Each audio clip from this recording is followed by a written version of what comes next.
രാവിലെ ഞാൻ ബ്രേക്ക്ഫാസ്റ്റിന് വേണ്ടിയിട്ട് ഉണ്ടാക്കിയതാണ് കേട്ടോ. നല്ല സോഫ്റ്റ് ആയിട്ടുള്ള പത്തിരിയാണ്. എല്ലാവരും ഒന്ന് ചെയ്ത് നോക്കുക, എന്തായാലും നിങ്ങൾക്ക് ഇഷ്ടം വെച്ചിട്ടാണ് നമ്മളിത് തയ്യാറാക്കിയതെന്ന് ആരും പറയല്ലോ കേട്ടോ. അത്രയും നല്ല സോഫ്റ്റ് ആണ്. വൈകുന്നേരം വരെ വെച്ചാലും ഇതേപോലെ തന്നെ ഉണ്ടാവും കേട്ടോ. ഇതിൽ നമ്മൾ ഒട്ടും തന്നെ വെള്ളം ചേർത്ത് കൊടുത്തിട്ടില്ല കേട്ടോ. വെള്ളം ചേർക്കാതെയാണ് ഇത് തയ്യാറാക്കിയെടുത്തത് കേട്ടോ. കണ്ടില്ലേ, ഇത് ലെയറായിട്ട് കിട്ടുന്നത്. അപ്പോൾ ഇത് എങ്ങനെയാ തയ്യാറാക്കുന്നത് കാണണ്ടേ? കണ്ടില്ലേ, നല്ല ലെയറായിട്ട് നമുക്ക് കിട്ടിയിട്ടുണ്ട്. അപ്പോൾ ഇതേപോലെ ഇങ്ങനെ പിടിച്ചു കഴിഞ്ഞാലും നല്ല കയ്യിലിങ്ങനെ ഒതുങ്ങുന്നുണ്ട് കേട്ടോ. അത്രയും സോഫ്റ്റ് ആണ് കേട്ടോ. അപ്പോൾ ഒരു പ്രാവശ്യമെങ്കിലും ചെയ്ത് നോക്കുക. എന്തായാലും ഏത് കറിൻ്റെ പേരായാലും നിങ്ങൾക്ക് ഇത് കഴിക്കാൻ പറ്റുക. പിന്നെ നമ്മളെ വീഡിയോ കാണുന്നവർ വീഡിയോക്ക് മറന്നു പോകാണ്ട് ഒരു ലൈക്ക് തരണേ, എന്തെങ്കിലും ഒരു കമൻറ്റ് ഇടണം കേട്ടോ. നിങ്ങൾക്ക് ഒരു വീഡിയോ ഇഷ്ടമായിട്ടുണ്ടെങ്കിൽ കമൻറ്റ് എന്തെങ്കിലും ഒന്ന് അറിയിക്കണം കേട്ടോ. അപ്പോൾ ഇതാ നമുക്ക് വീഡിയോയിലോട്ട് പോവാം. അപ്പം ബാക്കി വന്ന ചോറുണ്ടെങ്കിൽ ഇതേപോലെ ചെയ്താൽ മതി കേട്ടോ, കളയണ്ടേ. അപ്പോൾ ഇതാ ഞാനിവിടെ കുറച്ച് ചോറ് എടുത്ത് വെച്ചിട്ടുണ്ട്. ഇനി നമുക്ക് ഇതിപ്പോൾ റേഷൻ കടയിലത്തെ അരിൻ്റെ ചോറാണ് കേട്ടോ. നിങ്ങൾക്ക് ഏത് ടൈപ്പ് ചോറായാലും അതിനെ കൊണ്ടൊക്കെ ചെയ്തെടുക്കട്ടോ. ഇത് ഞാനിപ്പോൾ തലേന്ന് വെച്ച ബാക്കി ചോറ് ഫ്രിഡ്ജിൽ വെച്ചതായിരുന്നു. അപ്പോൾ അത് എടുത്തിട്ടാണ് ഞാൻ ചെയ്തെടുക്കുന്നത്.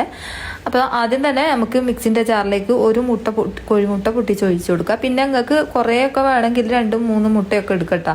ആൾക്കനുസരിച്ച് കൂട്ടിയും കുറച്ചൊക്കെ കൊടുക്കുക. ഞാനിപ്പോൾ ഒരു 4 ആളെ കണക്കിനാണ് ഇവിടെ ചെയ്തെടുക്കുന്നത്. ഇനി ഇതിലേക്ക് ഞാൻ ചോറ് ചേർത്ത് കൊടുക്കുന്നുണ്ട്. ഇത് മുഴുവനായിട്ട് എടുക്കുന്നില്ല കേട്ടോ. ചോറ് 3/4 ഭാഗം എടുത്തിട്ട് ഞാൻ ഇതിലേക്ക് ഇട്ട് കൊടുക്കുന്നുണ്ട്. ഇനി നമുക്ക് പാകത്തിനുള്ള ഉപ്പും കൂടി ചേർത്ത് കൊടുത്തിട്ട് നല്ലോണം തന്നെ പേസ്റ്റ് പോലെ അരച്ചെടുക്കണേ.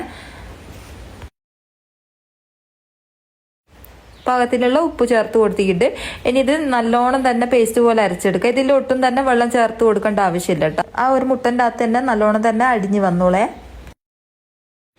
നമുക്കിനി ഇതിലേക്ക് കുറച്ച് ആട്ടപ്പൊടി ഇട്ട് കൊടുക്കുക. എന്നിട്ട് ഒന്ന് കറക്കിയെടുക്കുക കേട്ടോ. കുറേ നേരം അടിക്കേണ്ട ആവശ്യമില്ല. കുറച്ച് ആട്ടപ്പൊടി ഇട്ട് കൊടുത്തിട്ട് ഒന്ന് കറക്കിയെടുത്താൽ മതി കേട്ടോ.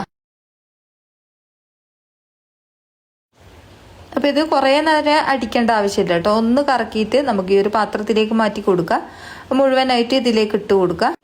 അപ്പോൾ മിക്സിൻ്റെ ജാറിൻ്റെ അകത്ത് ഒട്ടിപ്പിടിക്കുന്നുണ്ട്. കുറച്ചും കൂടി പൊടി ഇട്ടിട്ട് ഒന്നും കൂടി അടിച്ചിട്ട് ഇതിലേക്ക് ഇട്ട് കൊടുത്താൽ മതി കേട്ടോ.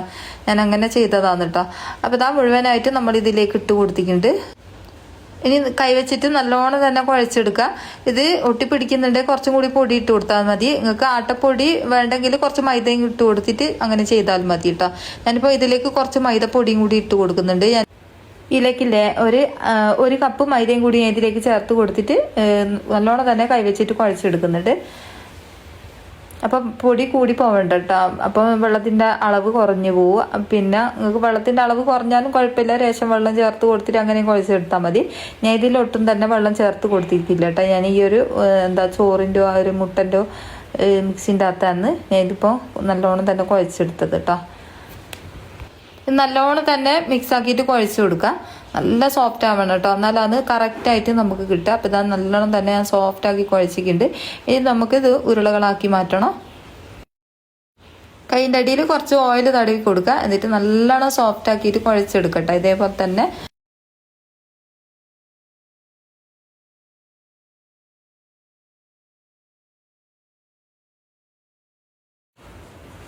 ഇനി ഇത് നമുക്ക് ഉരുളകളാക്കി എടുക്കാൻ വേണ്ടിയിട്ട് ഒന്ന് കട്ട് ചെയ്തിട്ട് കൊടുക്കുക. നിങ്ങൾക്ക് എത്ര വലുപ്പം വേണം അത്രയും വലുപ്പത്തിൽ ചെയ്തെടുക്കട്ടോ. അപ്പം ഞാൻ ചെറിയ ചെറിയ ചപ്പാത്തിൻ്റെ ആ ഒരു വലുപ്പമില്ലേ, ആ ഒരു വലുപ്പത്തിലാണ് ചെയ്തെടുക്കുന്നത്. ചെറിയ ചെറിയ ഉരുളകളാക്കി എടുത്തിട്ടുണ്ട്. ഇനി ഇതിൻ്റെ മുകളിൽ കുറച്ച് ഓയിലാക്കിയിട്ട് ഇതേപോലെ ഒന്ന് അമർത്തിയിട്ട് ഒന്ന് പ്രസ് ചെയ്തിട്ട് ഒരു സൈഡിലേക്ക് മാറ്റി വെക്കട്ടോ. മുഴുവൻ ബോൾസും ഞാൻ ഇതേപോലെ പരത്തി എടുത്തിട്ടുണ്ട്.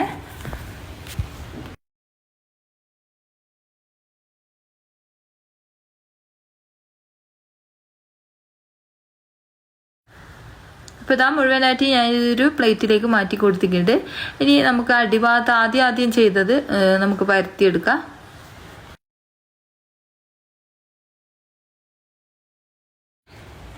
നല്ല നൈസാക്കിയിട്ട് തന്നെ പരത്തിയെടുക്കാം കേട്ടോ. ഒട്ടും തന്നെ കട്ടി ഉണ്ടാകാൻ പാടില്ല. കുറച്ച് വെളിച്ചെണ്ണ ആക്കി കൊടുത്താൽ നല്ല തിന്നാക്കിയിട്ട് തന്നെ നമുക്ക് പരത്തിയെടുക്കാൻ പറ്റും കേട്ടോ. എല്ലാ ഭാഗത്തും ഇതേപോലെ ഞാൻ പരത്തി കൊടുത്തിട്ടുണ്ട്. എന്നിട്ട് ഇതിൻ്റെ മുകളിൽ കുറച്ച് വെളിച്ചെണ്ണ ആക്കി കൊടുക്കുക. വെളിച്ചെണ്ണ ഓയിലോ നിങ്ങൾക്ക് എന്താ ഇഷ്ടം എന്ന് വെച്ചാൽ അതെടുക്കുക. എന്നിട്ട് ഇതേപോലെ മടക്കി കൊടുക്കുക. എന്നിട്ട് ഓരോ ഭാഗത്തും കുറേശ്ശെ ഓയിലോ വെളിച്ചെണ്ണ എന്തെങ്കിലും ആക്കി കൊടുത്തിട്ട് ഇതേപോലെ ഒന്ന് മടക്കി കൊടുത്താൽ മതിയേ. നല്ല എളുപ്പമാണ് ചെയ്തെടുക്കാൻ വേണ്ടിയിട്ട്.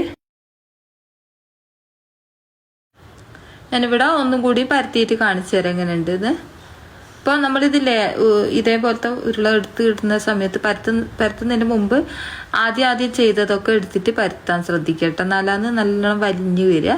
അപ്പോൾ ഇതാ നല്ല തിന്നാക്കിയിട്ട് തന്നെ പരത്തി കൊടുത്തിട്ടുണ്ട്. ഇനി ഇത് കുറച്ച് ഓയിലാക്കി കൊടുക്കുക, എന്നിട്ട് മടക്കി എടുത്താൽ മതി.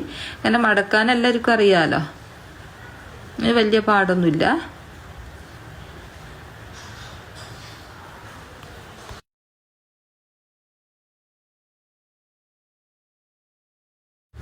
മുഴുവനായിട്ട് ഞാനിവിടെ പരത്തി എടുത്തിട്ടുണ്ട്. ഇനി ഇത് നമുക്ക് ഈ ഒരു മടക്ക് ആദ്യം പരത്തി വെച്ച മടക്ക് എടുത്തിട്ട് ഇതേപോലെ ഒന്ന് പരത്തി കൊടുക്കാം. ഇതേപോലെ എല്ലാ ഭാഗത്തും ഒരേ ഷേപ്പിൽ മടക്കി പരത്തി കൊടുക്കുന്നുണ്ട്.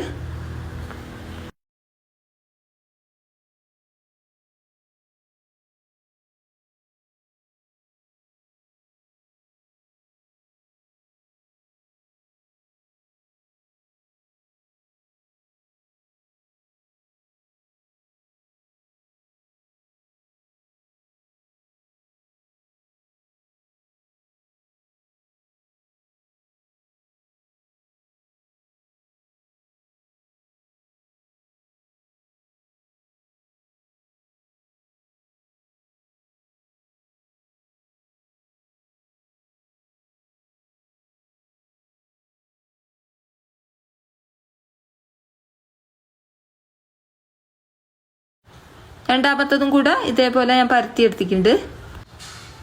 മുഴുവനായിട്ട് ഞാൻ ഇതേപോലെ പരത്തിയിട്ട് ചുട്ടെടുക്കുന്നുണ്ട്. നല്ല ചൂടായ കല്ലിലേക്ക് നമുക്കിതിട്ട് കൊടുക്കാം, എന്നിട്ട് ചുട്ടെടുക്കാം. ഇതിന്റെ മുകളിൽ കുറച്ച് വെളിച്ചെണ്ണ ആക്കി കൊടുക്കുന്നുണ്ട് കേട്ടോ. എന്നതിന് ശേഷം തിരിച്ചും മറിച്ചിട്ടിട്ട് ഒന്ന് നമുക്ക് ചുട്ടെടുക്കാം. നല്ലോണം തന്നെ പൊള്ളച്ച് വരും കേട്ടോ.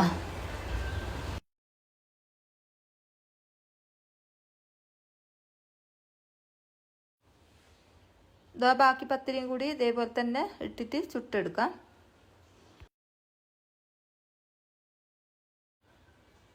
ബാക്കി പത്തിരിയും കൂടി ഇതേപോലെ തന്നെ ചുട്ടെടുക്കാം. അപ്പോൾ ഇതാ നമ്മളെ മടക്ക് പത്തിരി ഇവിടെ റെഡി ആയിട്ടുണ്ട്. നല്ല അടിപൊളി ടേസ്റ്റാണ് കേട്ടോ. പൊറോട്ട മാറി നിൽക്കും ഇങ്ങനെ ചെയ്യാൻ വെച്ചാൽ കേട്ടോ. അപ്പോൾ ഒരു പ്രാവശ്യമെങ്കിലും ഇതേപോലെ ചെയ്യാത്തവരുടെ ചെയ്ത് നോക്കുക, എന്നിട്ട് നിങ്ങൾ അഭിപ്രായം എഴുതി അറിയിക്കാൻ മറന്നു പോകരുത്. നല്ല സോഫ്റ്റാണ് കേട്ടോ, നല്ലോണം തന്നെ പൊങ്ങി വരികയും ചെയ്യും. അടിപൊളി പത്തിരിയാണ് കേട്ടോ. ഇത് വൈകുന്നേരം വരെ വെച്ചാലും ഒന്നും ആവുകയില്ല. ഏത് കറിൻ്റെ ഒപ്പരവും നിങ്ങൾക്ക് ഇത് കഴിക്കാൻ പറ്റും കേട്ടോ. അപ്പോൾ ഇത്രയേ ഉള്ളൂ ഇന്നത്തെ വീഡിയോ. നിങ്ങൾ ഇതിൻ്റെ അഭിപ്രായങ്ങൾ എഴുതി അറിയിക്കാൻ മറന്നു പോകരുത്.